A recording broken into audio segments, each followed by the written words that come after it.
दुनिया चाहे जैसे भी हो, यदि व्यक्ति ठान ले और जिद्दी बन जाए तो कुछ भी असंभव नहीं है।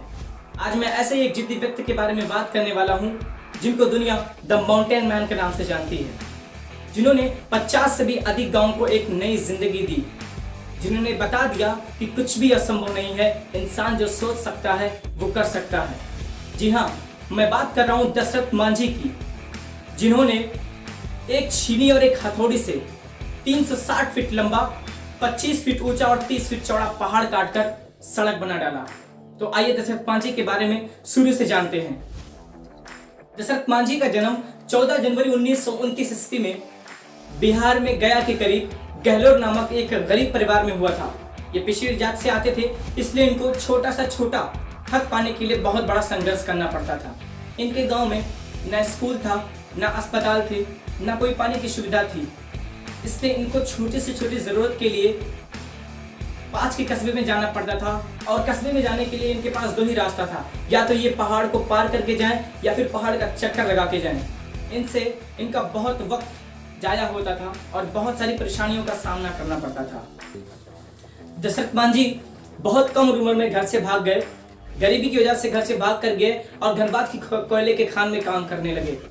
वहां पे कुछ सालों काम करने के बाद ये फिर वापस अपने घर लौटे और एक फगनी देवी नाम की लड़की से शादी किया और उसी के साथ अपना घर बसा लिया। फगनी देवी को ये प्यार से फगुनिया बुलाते थे और ये फगुनिया दशरथ मांझी की जान थी।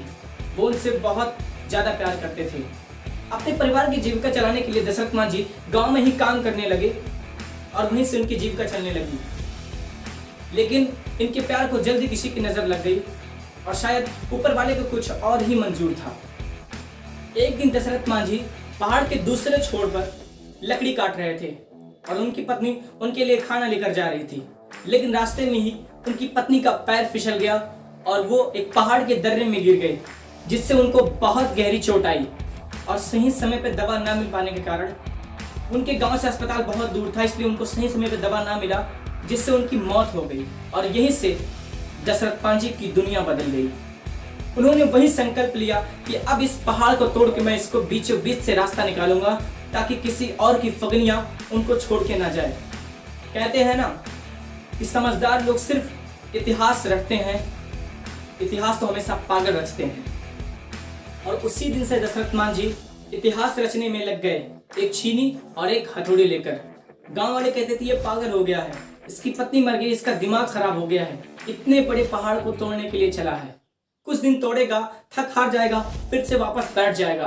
लेकिन दशरथ मांझी को पता था और एक वर्ड दशरथ मांझी कहते थे उस वक्त कि जब तक तोड़ेंगे नहीं तब तक छोड़ेंगे नहीं। और यही लाइन कहते हुए दशरथ मांझी लगे रहे, पूरे दिल से, पूरे मगन होकर लगे रहे उस पहाड़ को तोड़ने में, जिस पहाड़ ने उसकी फगुनिया की जान ली थी। पागलों की तरह लगे रहे सिर्फ और सिर्फ उस पहाड़ को तोड़ने में। बहुत सारी मुसीबतें आईं, लेकिन दशरथ मांझी रुके नहीं और लगे रहे उस पहाड़ को तोड़ने में। दशरथ मांझी की एक घटना, दशरथ मांझी एक दिन पहाड़ तोड़ रहे थे और एक सांप ने आके उनके पैर के अंगूठे में डस लिया और सांप डस के भाग गया।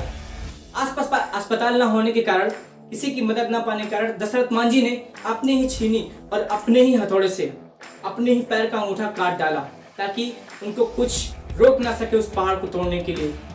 वो लगे रहे 22 सालों तक लगातार। ताजमहल को भी बनने में 22 साल लगे थे और दशरथ मांझी जिस पहाड़ को तोड़ के रास्ता बनाया उसको भी 22 साल लगे थे तोड़ने में। 1960 से 1982 ईस्वी तक लगातार दशरथ मांझी उस पहाड़ को तोड़ते रहे, जिस पहाड़ ने उनकी फगुनिया की जान ली थी।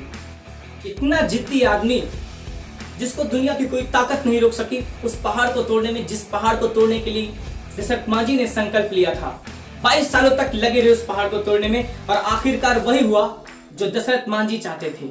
22 सालों में पहाड़ को तोड़कर उस बीच से रास्ता निकाल दिया और 50 से अधिक गांव को एक नई जिंदगी दे दी, जिसने वजीरगंज और अतरी की दूरी 55 किलोमीटर से 15 किलोमीटर कर दिया।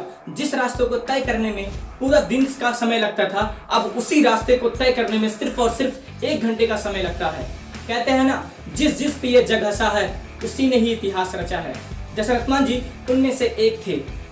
पूरे गांव उस पे एक समय पे हंसता था कि ये पागल हो गया है, लेकिन आज वही पूरा गांव और उसके आसपास के जितने गांव हैं उसी दशरथ मां जी की पूजा करते हैं और दिन रात उन्हीं की नाम जपते हैं, क्योंकि उन्होंने हर गांव को, आसपास के जितने भी गांव थे उस गहलोत पर्वत के, उन सबको एक नई जिंदगी दे दी। दशरथ मां जी की जिंदगी से हर किसी को 3 चीजें सीखनी चाहिए अगर आपको लाइफ में ऊपर जाना है, लाइफ में सक्सेस होना है, आप पूर्ण विकसित तरीके से जीना चाहते हैं, तो 3 चीजें दशरथ मां जी की जिंदगी से हर स्टूडेंट्स को सीखना चाहिए, हर व्यक्ति को सीखना चाहिए।